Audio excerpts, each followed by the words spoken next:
प्यारे बच्चों, आज की इस टेली कक्षा में आप सबका हार्दिक स्वागत है। इस चित्र में देखिए, यहाँ पर आप किसे देख रहे हैं? चांद को देख रहे हैं। इन्हें हम सब प्यार से चंदा मामा कहते हैं। अच्छा बच्चों, चलिए एक गीत सुनते हैं। चंदा मामा दूर के, पुए पकाए नूर के, आप खाए थाली में, हमको दिया प्याली में। कुछ याद आया बच्चों? इसे आपने कहाँ पढ़ा था? कौन सी किताब में? जी हाँ, आपने इसे अपनी 8वीं कक्षा की किताब में पढ़ा था। पाठ कौन सा था बच्चों? मैं चांद से बोल रहा हूँ। आज का हमारा जो पाठ है भी चांद के ऊपर आधारित है। आज हम एक कविता पढ़ेंगे जिसका शीर्षक है चांद का झिंगोला। इसके कवि हैं श्री रामधारी सिंह दिनकर। यह जो कविता है यह चांद एवं उनकी माँ के बीच के मनोरंजक एवं रोचक वार्तालाप को दर्शाता है। यह एक मनोरंजक कविता है। इसमें व्यंग की छटाएं हैं, अर्थात यह व्यंग से परिपूर्ण है। इसमें जो है एक छोटे बच्चे की मानसिकता का वर्णन किया गया है जो हट से अपनी माता से कुछ मांग रहा है, कुछ जिद कर रहा है। यह कविता हम पढ़ना प्रारंभ करते हैं, लेकिन बच्चों अब आप तैयार हो जाइए हमारे साथ आसमान की यात्रा पर चलने के लिए। किसके साथ? चांद के साथ। यात्रा पर चलने से पूर्व बच्चों हम दिनकर जी का जीवन परिचय जान लेते हैं। श्री रामधारी सिंह दिनकर जी का जन्म 30 सितंबर सन 1908 को सिमरिया घाट, मुंगेर, बिहार में हुआ। छात्रावस्था से ही दिनकर जी की ओजस्वी कवि रूप जो है सामने आ गया था। दिनकर राष्ट्रीय भावधारा के प्रमुख कवि रहे। आपको शौर्य और वीरता का कवि माना जाता है। दिनकर जी की बहुमुखी प्रतिभा का विस्तार गद्य और पद्य दोनों में ही पाया जाता है। दिनकर जी राज्यसभा के सम्मानित सदस्य रहे। भारत सरकार ने उन्हें पद्म भूषण अलंकार से अलंकृत किया। आपका जो महाकाव्य है उर्वशी, उसके लिए आपको ज्ञानपीठ पुरस्कार से सम्मानित किया गया। आपकी मृत्यु 24 अप्रैल 1974 को हुई। आपकी कुछ प्रमुख काव्य रहे रेणुका, हुंकार, रसवंती, कुरुक्षेत्र, रश्मिरथी, उर्वशी आदि।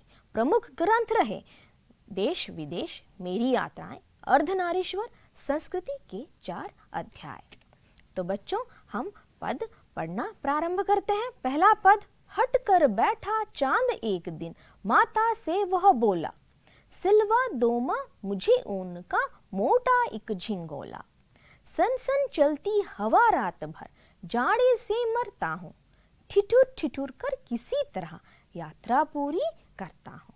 तो बच्चों इसे गाकर इसकी आवृत्ति करते हैं। हट कर बैठा चांद एक दिन, माता से वह बोला, सिलवा दो माँ मुझे ऊन का मोटा एक झिंगोला। सन सन चलती हवा रात भर, जाड़े से मरता हूँ, ठिठुर ठिठुर कर किसी तरह यात्रा पूरी करता हूँ, ठिठुर ठिठुर कर किसी तरह यात्रा पूरी करता हूँ। इस पद से संबंधित कुछ कठिन शब्दों के अर्थ जान लेते हैं बच्चों। झिंगोला छोटे बच्चों का अंगरखा या कमीज। हट अर्थात जिद। ऊन भेड़, बकरी आदि के रोएं जिनसे जो है हम लोग स्वेटर बनाते हैं। हवा पवन, समीर रात, रजनी निशा। जाड़ा अर्थात ठंड, ठिठुरना अर्थात जाड़े से सिकुड़ना, सनसन अर्थात हवा के चलने की आवाज। तो चलिए बच्चों इस पद को समझने का प्रयास करते हैं। बहुत ही आसान है बच्चों, बहुत ही सरल है और बहुत ही मनोरंजक है। तो चलिए, ये जो चांद है इनको एक छोटे से बच्चे के रूप में दर्शाया गया है। कवि ने इन्हें छोटे से बच्चे के रूप में दिखाया है जो अपनी माँ से क्या कर रहे हैं? हट कर रहे हैं। किस चीज के लिए हट कर रहे हैं बच्चों? ये एक झिंगोला चाहते हैं। झिंगोला का मतलब क्या है? कमीज, ऊनी कमीज, जिससे उनको जाड़े में जो है उनका सफ़र, आपको तो पता ही होगा, ये आसमान की सफ़र करते हैं, रात में आसमान की यात्रा पर निकलते हैं। लेकिन मौसम कौन सा है बच्चों? जाड़े का मौसम है। और जाड़े में क्या पड़ती है बच्चों? कड़ाके की ठंड पड़ती है। इसलिए जो है शीत से बचने के लिए ये अपनी माता से बोलते हैं, माँ ओ माँ मेरे लिए एक छोटा सा ऊन का झिंगोला बना दीजिए। क्यों झिंगोला बना दो? क्योंकि इससे मैं आसमान का सफ़र जो है आसानी से कर सकूँगा, क्योंकि ये जो सर्दी है मुझे बहुत कष्ट दे रही है, बहुत ज़्यादा पीड़ा हो रही है इससे मुझे। तो बच्चों, आपको भी कोई समस्या होती है तो आप किसके पास जाते हो? अपने माता पिता के पास जाते हो ना। तो चांद भी अपने माता के पास अपनी ये समस्या लेकर जाते हैं और उनके इस समस्या को समाधान के लिए उनकी माता से कहा जाता है। लेकिन क्या होता है बच्चों, आगे देखते हैं। चांद ठंडी हवा में जो है ठिठुर ठिठुर कर यात्रा पूरी करते हैं। जैसे हमने कविता में पढ़ा, सन सन हवा चलती है, आसमान का सफ़र है, रात का समय है बच्चों। तो चांद कैसे यात्रा पूरी करेंगे? क्योंकि जो ठंड है बहुत हड्डियों तक गला देने वाली ठंड है। तो आसमान में चांद जो है बड़ी मुश्किलों से यह यात्रा पूरी कर रहे हैं, इसलिए अपनी माँ से हट कर रहे हैं कि मेरे लिए एक ऊन का माँ आप झिंगोला सिल दो। तो आप भी जो है अपनी माता से हट करते हो कि नहीं? तो हम भी जो है आगे बढ़ते हैं। इस पद से संबंधित कुछ प्रश्नों का अभ्यास करते हैं। चांद क्या झिंगोला के कवि कौन है? चांद के झिंगोला के कवि श्री रामधारी सिंह दिनकर हैं। कौन किस से हट कर रहा है? चांद अपनी माँ से हट कर रहे हैं। चांद किस लिए हट करते हैं? चांद एक झिंगोले के लिए हट करते हैं। रात भर किस तरह की हवा चलती है बच्चों? रात भर सनसन हवा चलती है जो कि बहुत ज़्यादा ठंड देती है। जाड़े में वह किस तरह मरता है? जाड़े में वह ठिठुर ठिठुर कर मरता है। तो उत्तरों की पुनरावृत्ति करते हैं बच्चों।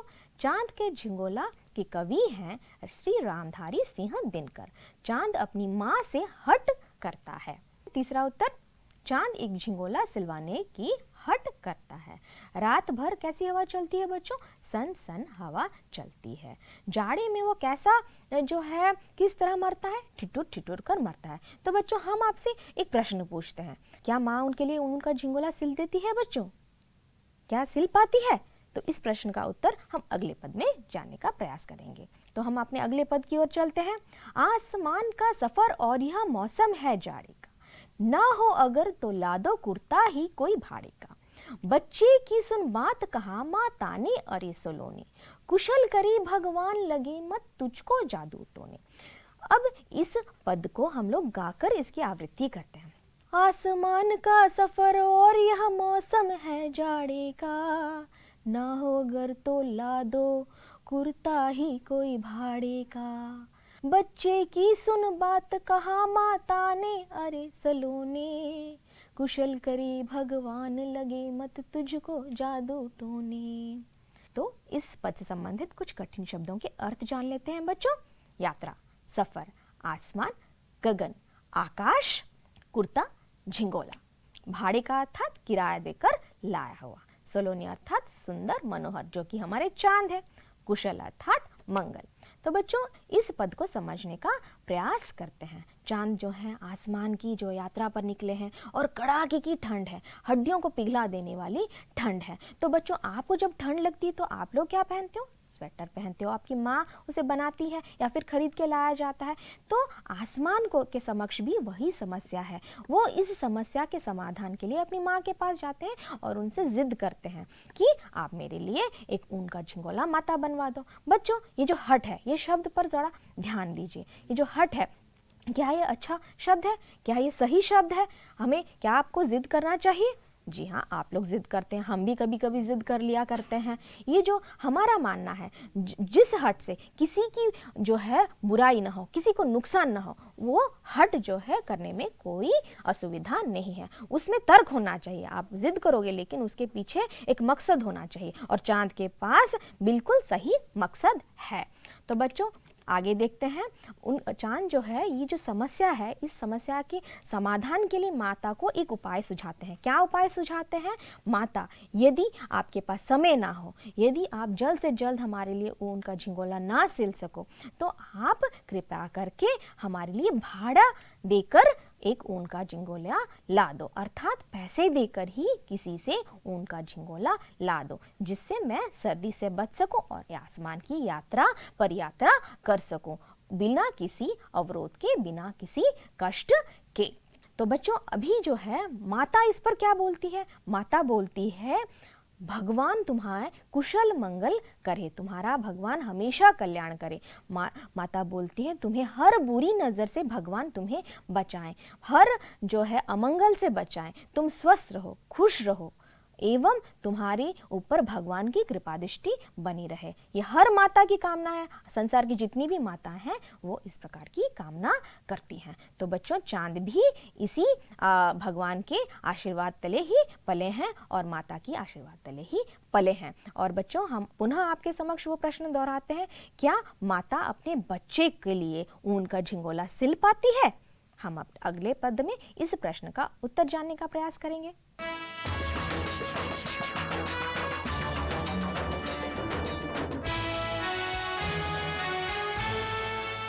बच्चों, अब इस पद से संबंधित कुछ प्रश्नोत्तर का अभ्यास करते हैं। चांद कहाँ का सफर करता है? बिल्कुल, चांद आसमान का सफर करता है। कविता में कौन से मौसम का वर्णन किया गया है? जाड़े के मौसम का। यदि झिंगोला ना सिल सको तो चांद कैसा कुर्ता लेना चाहता है? भाड़े का कुर्ता। माता ने अपने बेटे को किस प्रकार संबोधित किया? माता ने अरे सलोनी कहकर संबोधित किया। माता किससे अपने बच्चे की कुशलता की कामना करती है? ईश्वर से। तो अब इस प्रश्नों की उत्तरों की आवृत्ति पुनः करते हैं। चांद आसमान का सफर करता है। कविता में जाड़े के मौसम का वर्णन किया गया है। झिंगोला न सिलने पर चांद भाड़े का कुर्ता लेना चाहते हैं। माता ने अरे सलोनी कहकर अपने बेटे को संबोधित किया है। माता भगवान से अपने बच्चे की कुशलता की कामना करती है। तो अब हम पद 3 की ओर चलते हैं, इसे पढ़ते हैं। जाड़े की तो बात ठीक है, पर मैं तो डरती हूँ, एक नाप में कभी नहीं तुझको देखा करती हूँ। कभी 1 उंगल भर चौड़ा, कभी 1 फुट मोटा, बड़ा किसी दिन हो जाता है और किसी दिन छोटा। इसको गाकर इसकी आवृत्ति करते हैं। जाड़े की तो बात ठीक है, पर मैं तो डरती हूँ, एक नाप में कभी नहीं तुझको देखा करती हूँ। कभी 1 उंगल भर चौड़ा, कभी 1 फुट मोटा, बड़ा किसी दिन हो जाता है और किसी दिन छोटा। इस पद से संबंधित कुछ कठिन शब्दों के अर्थ जानते हैं। माप अर्थात नाप, उंगल अर्थात उंगली, चौड़ा अर्थात जिसके दोनों पार्श्व के बीच फैलाव अधिक हो। तो बच्चों, इस पद को समझने का प्रयास करते हैं। माँ चांद को कभी एक नाप में नहीं देखा करती। जैसे कि आपको पता है, चांद घटते और बढ़ते रहते हैं। घटते घटते घटते किसी दिन दिखाई नहीं देते और बढ़ते बढ़ते बढ़ते जो है पूरा परिपूर्ण होकर आसमान में दिखाई देते हैं। तो माँ के समक्ष यह दुविधा है, यह समस्या है। माँ अभी पशोपेश में पड़ गई हैं। उनके बेटे ने, उनके प्यारे से बेटे ने उन्हें कुछ मांगा है, लेकिन माँ उसे देने में अपनी असमर्थता व्यक्त कर रही हैं। चांद जो है, जैसे हमने आपको बताया, किसी दिन बहुत बड़े हो जाते हैं, किसी दिन एकदम छोटे हो जाते हैं और किसी किसी दिन बिल्कुल भी दिखाई नहीं देते। कभी 1 फुट मोटा हो जाते हैं, कभी 1 उंगल भर चौड़ा हो जाते हैं। तो चलिए बच्चों, इस पद से संबंधित कुछ प्रश्नों का अभ्यास करते हैं। किसकी तो बात ठीक है? माता कहती है जाड़े की तो बात ठीक है। माता किसमें नहीं अपने बेटे को कभी देखा करती हैं? माता अपने बेटे को एक नाप में कभी नहीं देखा करती हैं। चांद माँ को कितना चौड़ा दिखाई देता है? 1 उंगल भर चौड़ा दिखाई देता है। चांद कितना मोटा दिखाई देता है बच्चों? 1 फुट मोटा दिखाई देता है। कौन कभी बड़ा तो कभी छोटा दिखाई देता है? ये तो सबसे आसान है बच्चों, चांद। पुनः दोहराते हैं उत्तर को। जाड़े की तो बात ठीक है। किसकी बात ठीक है? जाड़े की तो बात ठीक है। माता एक नाप में कभी अपने बेटे को नहीं देखा करती है, जो कि उनके लिए समस्या का कारण बना हुआ है। चांद माँ को 1 उंगल भर चौड़ा दिखाई देता है, ठीक है, और चांद 1 फुट मोटा दिखाई कभी कभी देता है। और दूसरा जो अगला जो है अंतिम वाला हमारा जो उत्तर है, चांद कभी बड़ा तो कभी छोटा दिखाई देता है। ये सबसे सहज है बच्चों। इस सारे प्रश्नों को आप अपनी कॉपी में लिखिए और उसे याद करने का प्रयास कीजिए। कोई मुश्किल नहीं है, बहुत ही आसान सी कविता है, बहुत सहज है इसे याद करना। तो बच्चों, हम अपने अंतिम पद की ओर चलते हैं। घटता बढ़ता रोज किसी दिन ऐसा भी करता है, नहीं किसी की आंखों को तू दिखलाई पड़ता है।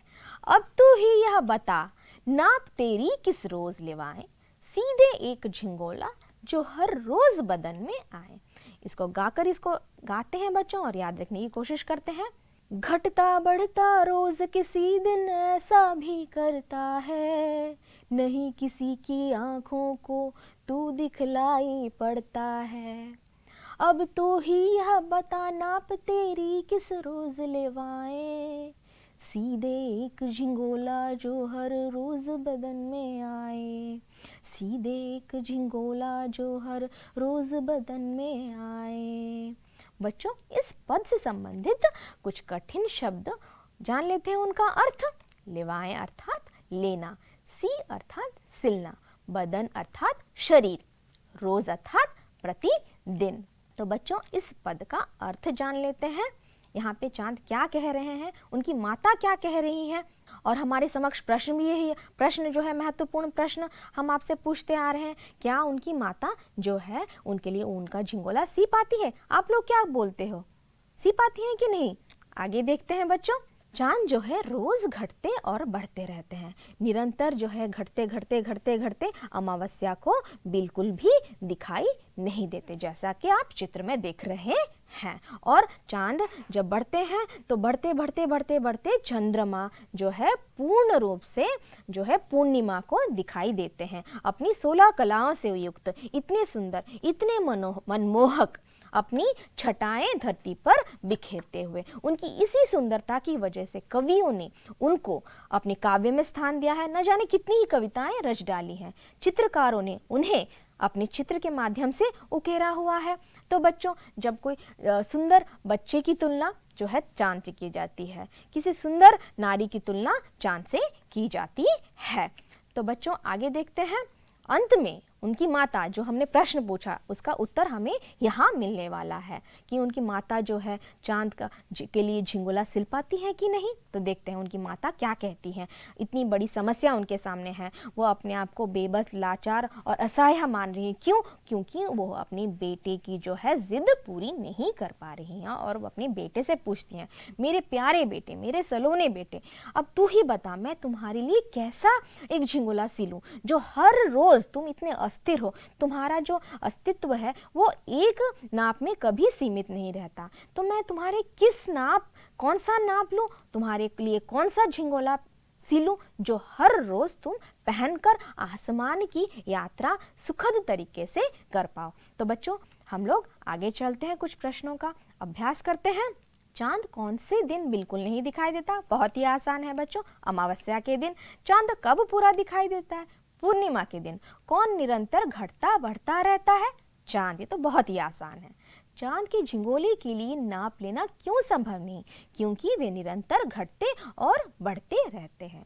माता अपने पुत्र से क्या प्रश्न पूछती है? माता यह पूछती है, बेटा कि कौन से नाप का आपको झिंगोला सिलवा कर दिया जाए जो आप हर रोज पहन सको। पुनरावृत्ति करते हैं बच्चों प्रश्नोत्तर की। चांद अमावस्या में बिल्कुल नहीं दिखाई देता, चांद पूर्णिमा को पूरा दिखाई देता है, चांद निरंतर घटता और बढ़ता रहता है, चांद सदैव घटता बढ़ता रहता है, इसलिए उसका नाप लेना बिल्कुल भी संभव नहीं है। तुम्हारे कौन से नाप का झिंगोला सिलवाएं जो हर रोज तुम्हारे बदन में आए। तो चलिए बच्चों, अब भाषा ज्ञान की ओर चलते हैं। इसके अंतर्गत हम कुछ रिक्त स्थान की पूर्ति करते हैं। बहुत ही सहज है बच्चों।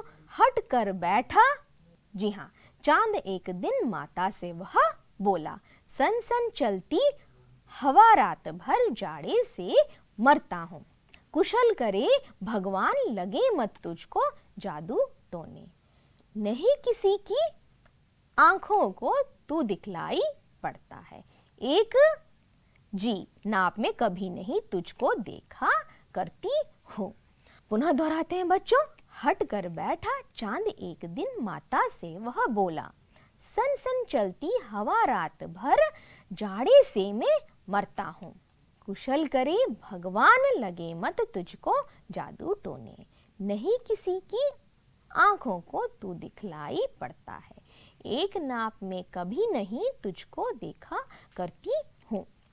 चलिए बच्चों, अब हमारे सामने कुछ पर्यायवाची शब्द हैं, इनका अभ्यास करते हैं। आसमान अर्थात गगन, व्योम जी।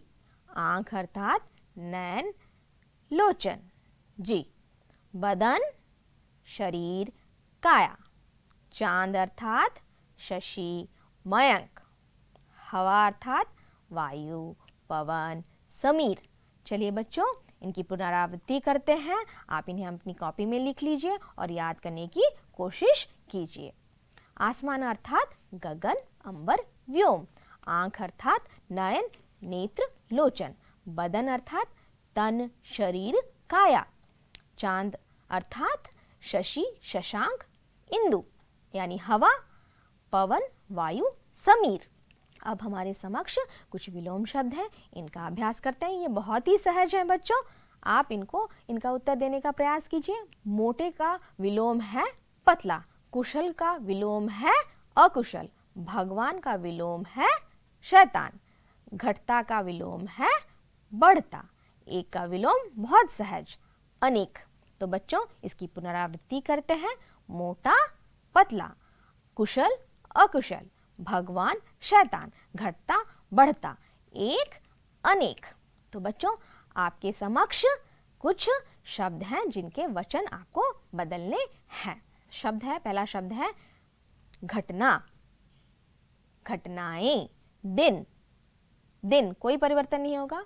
बात, बातें। यात्रा, यात्राएं। आंख, आंखें। भाड़ा, भाड़े। बच्चा, बच्चे। पुनः दोहराते हैं बच्चों। घटना, घटनाएं। दिन, दिन। बात, बातें। यात्रा, यात्राएं। आंख, आंखें। भाड़ा, भाड़े। बच्चा, बच्चे। शाबाश, इसे याद करने की कोशिश कीजिए बच्चों। अब कुछ ऐसे शब्द हैं आपके समक्ष जिनका आपको लिंग निर्णय करना है, अर्थात लिंग बताना है। ये कौन से लिंग में है, स्त्रीलिंग में है कि पुल्लिंग में है? ये भी बहुत आसान है। आंख, जी हाँ, स्त्रीलिंग। हट, जी हाँ, पुल्लिंग। हवा, स्त्रीलिंग। यात्रा, स्त्रीलिंग। दिन, पुल्लिंग। पुनः दोहराते हैं बच्चों। आंख, स्त्रीलिंग। हट, पुल्लिंग। हवा, स्त्रीलिंग। यात्रा, स्त्रीलिंग। दिन, पुल्लिंग। बच्चों, अब जो है हम इस कविता की पुनरावृत्ति करते हैं। हट कर बैठा चांद एक दिन, माता से वह बोला, सिलवा दो माँ मुझे ऊन का मोटा एक झिंगोला। सन सन चलती हवा, रात भर जाड़े से मरता हूँ, ठिठुर ठिठुर कर किसी तरह यात्रा पूरी करता हूँ। आसमान का सफर और यह मौसम है जाड़े का, ना हो अगर तो ला दो कुर्ता ही कोई भाड़े का। बच्चे की सुन बात कहा माता ने, अरे सलोने, कुशल करी भगवान लगे मत तुझको जादू टोने। जाड़े की तो बात ठीक है पर मैं तो डरती हूँ, एक नाप में कभी नहीं तुझको देखा करती हूँ। कभी एक उंगल भर चौड़ा, कभी 1 फुट मोटा, बड़ा किसी दिन हो जाता है और किसी दिन छोटा। घटता बढ़ता रोज किसी दिन ऐसा भी करता है, नहीं किसी की आँखों को तू दिखलाई पड़ता है। अब तो ही यह बता नाप तेरी किस रोज लेवाएं, सीधे एक झिंगोला जो हर रोज बदन में आए, हर रोज बदन में आए। चलिए बच्चों, इस कविता से हमने क्या भाव सीखा, क्या भाव है इसे जानते हैं। चांद का झिंगोला दिनकर जी द्वारा रचित लोकप्रिय एवं बहुचर्चित बाल कविता है। यह व्यंग से परिपूर्ण है। इसमें चांद को एक बच्चे के रूप में दर्शाया गया है। ठीक है, यह कविता चांद और उसकी माँ के बीच के मनोरंजक वार्तालाप पर आधारित है। बच्चे नित्य प्रति बढ़ते रहते हैं, इसलिए उन्हें जो है कुर्ते की आवश्यकता पड़ती है। थोड़ा बड़ा ही बनाया जाता है, जिसे थोड़ा बड़ा ही लिया जाता है क्योंकि बच्चे जो है निरंतर बढ़ते रहते हैं।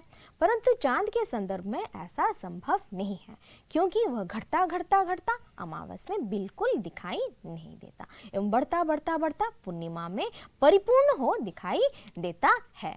कविता में पुत्र चांद अपनी माँ से ऊन का एक मोटा कुर्ता जो है सिलवाने की जिद करता है। सर्दी के मौसम में आसमान की यात्रा चांद जो है ठिठुर ठिठुर कर बड़ी कठिनाई से करता है, इसलिए वे माँ से झिंगोला सिलने को कहता है। अगर पास कोई कुर्ता न हो तो किराए का ही ले आने को कहता है।